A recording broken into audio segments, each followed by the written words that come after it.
और एक बार फिर अब खबरों की शुरुआत करेंगे। बात करेंगे इनकम टैक्स के छापे की। जी हां, भोपाल से बड़ी खबर सामने आई है जहां मेडिकल कारोबारी के ठिकानों पर छापा मारा गया है। भोपाल में राजेश गुप्ता के 6 ठिकानों पर रेड मारी गई है। एमपी महाराष्ट्र में कई ठिकानों पर यह छापेमार कार्रवाई देखने को मिली। राजेश गुप्ता को लेकर निकले आईटी और ईडी के अधिकारी। भारतीय स्टेट बैंक के अधिकारी भी साथ गए थे और पूछताछ में राजेश गुप्ता ने कोई भी जानकारी नहीं दी है। बैंक के अधिकारियों ने भी नहीं जवाब दिया। बड़ी सुरक्षा के बीच राजेश गुप्ता को लेकर टीम निकली। आय से अधिक संपत्ति मामले में यह छापेमारी की गई है। बड़ी जानकारी आपको बता रहे हैं भोपाल से, जहां पर मेडिकल कारोबारी के ठिकानों पर छापामार कार्रवाई देखने को मिली है।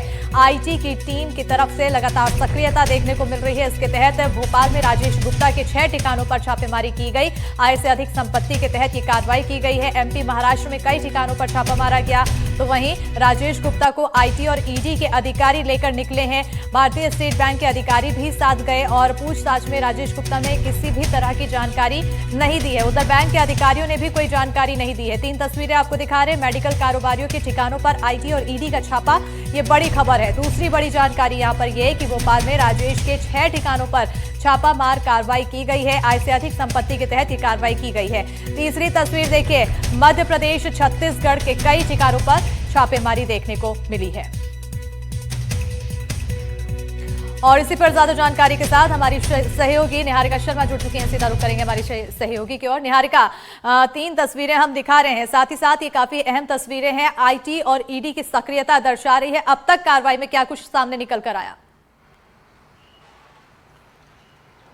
बिल्कुल, देखिए आज यहाँ पर सुबह 6 बजे से 6 ठिकानों पर 6 अलग अलग टीमें पहुंची थी, जिसके बाद से आईटी और ईडी की कार्रवाई यहाँ पर जारी थी। राजेश गुप्ता और मनोज गुप्ता जो दोनों भाई हैं, उनके घरों पर सबसे पहले टीम पहुंची थी। राजेश गुप्ता पर बड़ी संख्या में लोग मौजूद थे। बड़ी मात्रा में वहाँ से दस्तावेज भी जब्त किए गए हैं और पिछले काफ़ी समय से जो टैक्स चोरी का शिकायतें हैं वो मिल रही थी, जिसे लेकर यहाँ पर टीम पहुंची थी। लेकिन गौर फरमाने वाली बात यह है कि राजेश गुप्ता और मनोज गुप्ता अकेले नहीं है। शैलेंद्र तिवारी और जितेंद्र तिवारी, ये 2 ऐसे भाई हैं जो इन दोनों भाइयों के साथ मिलकर काम करते थे। यानी कि इन चारों का एक गुट था जो मिलकर काम करता था और ये लोग मेडिकल जो इक्विपमेंट्स होते हैं उसकी मैन्युफैक्चरिंग करते थे, सर्जिकल इक्विपमेंट्स की मैन्युफैक्चरिंग करते थे। और इनके 6 ऐसे ठिकाने थे जहाँ पर आज कार्रवाई की गई है। अभी हम लोग जहाँ पर मौजूद है वो साइंस लैब है और यहाँ पर science house medical private limited है। ये सबसे बड़ा ठिकाना है इनका, जहाँ पर कार्रवाई अभी भी जारी है। मेरे कैमरामैन आपको अंदर से तस्वीरें भी दिखा रहे हैं।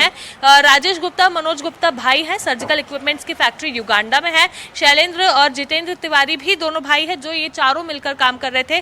और ऐसे में अब राजेश गुप्ता के जो घर पर टीम मौजूद थी, वो टीम उसे लेकर वहां से अगली जगह के लिए मूव की है। और ऐसे में अब ये जताया जा रहा है कि वहां पर भी कई चीजों की जानकारियां मिल सकती है। राजेश गुप्ता को लेकर आयकर और ईडी के अधिकारी निकले थे। भारतीय स्टेट बैंक के अधिकारी भी उनके साथ गए थे। जब उनसे पूछा गया, राजेश गुप्ता से भी पूछा गया कि किसी तरह की जानकारी वो दे पाए, तो उन्होंने कुछ नहीं कहा।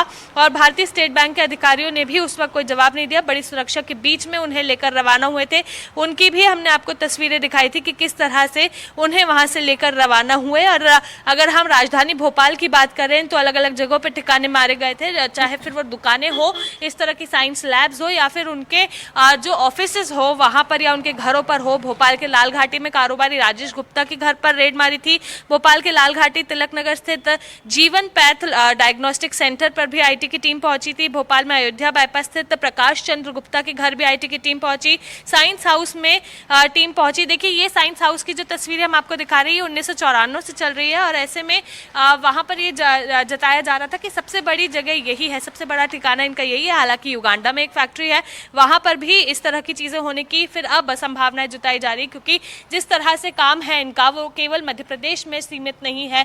मध्य प्रदेश के तो तमाम जिलों में, तमाम बड़े मेडिकल कॉलेजेस में तो वहाँ पर इनके जो इक्विपमेंट्स है वो जाते थे। लेकिन मध्य प्रदेश के बाहर भी, फिर चाहे वो यूपी हो, महाराष्ट्र हो या फिर कोई और अन्य राज्य, वहाँ पर भी इनके इक्विपमेंट्स जाते थे। और उसके अलावा देश के बाहर भी इनके कई तार जुड़े हुए हैं। लेकिन फिलहाल बात करें तो मध्य प्रदेश के कई ऐसे जिले हैं जहाँ से इनके तार जुड़े हुए हैं। इसके अलावा यूपी और महाराष्ट्र से भी इनके तार जुड़े होने की संभावना है, जिसे लेकर आईटी और ईडी की टीम लगातार कार्रवाई कर रही है। 6 ठिकानों ठिकानों पर अलग अलग टीमें पहुंची थी। उन्होंने सुबह से कई सारे इनके कागजात भी जुटाए। पिछले कई समय से शिकायतें मिल रही थी टैक्स चोरी की, जिसके मद्देनजर इनके लिए खिलाफ सबूत जुटाए गए थे। यही कारण है कि शैलेंद्र तिवारी, जितेंद्र तिवारी, मनोज गुप्ता, राजेश गुप्ता चारों के घर पर एक साथ टीम पहुंची थी। इनके ठिकानों पर भी टीम पहुंची थी और वहां पर पहुंचकर छापेमार कार्रवाई को अंजाम दिया है। और फिलहाल राजेश गुप्ता को उसके घर से लेकर निकली है टीम। लेकिन अब आगे की कार्रवाई, ये जो कार्रवाई है फिलहाल काफी बड़ी कार्रवाई मानी जा रही है और ऐसे में अब ये भी एक बड़ा सवाल है कि आने वाले समय में और भी लोगों पर कार्रवाई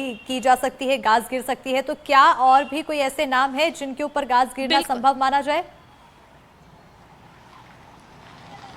देखिए, नाम तो अभी फिलहाल नहीं बता सकते हैं या उसके बारे में चर्चा नहीं की जा सकती है जब तक कोई आधिकारिक सूचना नहीं मिले। लेकिन आप जैसे कि कह रही हैं अश्मिता, बिल्कुल ये मामला आगे बढ़ सकता है क्योंकि एक जगह एक ठिकाने की पहले सूचना मिली थी, उसके बाद दूसरी, फिर तीसरी और ऐसे करके 6 अलग अलग ठिकानों की जो इन लोगों की सूचना मिली थी उसे देखकर ये जताया जा रहा है कि मामला बढ़ सकता है। क्योंकि अब ये मामला केवल मध्य प्रदेश तक सीमित नहीं है, मध्य प्रदेश के बाहर और इनफैक्ट देश के बाहर भी माना जा सकता है क्योंकि राजेश गुप्ता और मनोज गुप्ता की जो फैक्ट्री है वो युगांडा में भी स्थित है। तो ऐसे में जाहिर तौर पर ये जो पूरी कार्रवाई है ये बड़ा रूप ले सकती है और अब ये देखना होगा कि आईटी विभाग कितनी जल्दी इस पूरे मामले पर अपने हाथ जमाते हुए ये सारी चीजों को खोलता है। निहारिका, मैं चाहूंगी कि एक बार जल्दी से अलग-अलग चीजों को और इस पूरे मामले को सामने तो राजेश गुप्ता, मनोज गुप्ता, इनकी हिस्ट्री क्या कहती है ये भी हम जानना चाहेंगे। देखिए, राजेश गुप्ता और मनोज गुप्ता भाई हैं और दूसरी तरफ शैलेंद्र गुप्ता और जितेंद्र गुप्ता भाई हैं। इन दोनों के ये जो दोनों भाई हैं यानी कि चारों, ये मिलकर एक अलग से अपनी फार्मास्यूटिकल्स की कंपनी यानी कि कह सकते हैं सर्जिकल इक्विपमेंट्स की मैन्युफैक्चरिंग कंपनी चलाते हैं, फैक्ट्री चलाते हैं। फैक्ट्री इन लोगों की युगांडा में है। साइंस लैब जहां पर इस वक्त मैं खड़ी हूँ ये 1994 से चालू है और ऐसे में यहाँ पर पैथ लैब्स हो या फिर कोई और टेस्ट या फिर इनकी अलग अलग सुविधाएं जो हमें एक लैब से या लेबोरेटरी से मिलती है वो सारी मिलती थी और 1994 से चल रही है।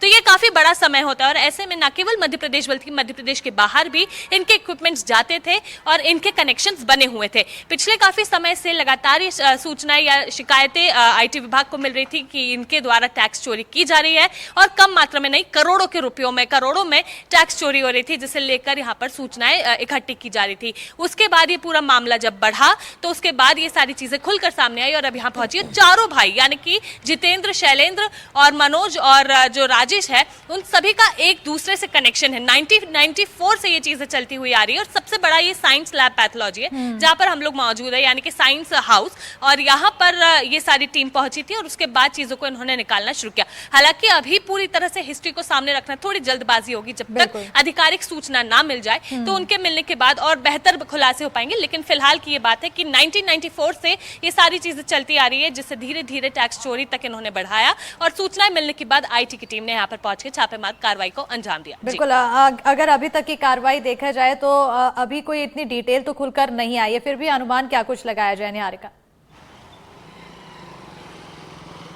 देखिए, करोड़ों की संख्या में यानी कि करोड़ों में ये पूरा मामला दर्ज हो चुका है और ऐसे में जो सूत्रों के अनुसार हमें जानकारी मिली थी तो कई ऐसे दस्तावेज मिले हैं जिनमें करोड़ों की टैक्स चोरी यहाँ पर आईटी विभाग को मिली है। और अभी जैसे कि आप खुद भी कह रही हैं, कहना जल्दबाजी होगा क्योंकि जब हम लोगों ने भी पूछा था तो किसी ने कोई जवाब नहीं दिया, फिर चाहे वो भारतीय स्टेट बैंक की हो या फिर जो टीम यहाँ पर मौजूद है उनकी हो या राजेश गुप्ता खुद हो, किसी ने कोई जवाब नहीं दिया। लेकिन ये बहुत बड़ा मामला हो सकता है क्योंकि करोड़ों की टैक्स चोरी के दस्तावेज तो अभी से मिल चुके हैं। तो 6 ठिकानों पर जब कार्रवाई पूरी तरह से खत्म हो जाएगी और चीजें खुलेंगी तब और जैसे ही चीजें खुलेगी, डिटेल सामने आएगी, उसके बाद और भी तथ्य निकलकर सामने आएंगे। ऐसे में नजर बनी रहेगी कि आखिर और क्या कुछ आने वाले समय में कार्रवाई होती है, एक्शन लिया जाता है। बहरहाल बहुत शुक्रिया निहारिका तमाम जानकारी देने के लिए।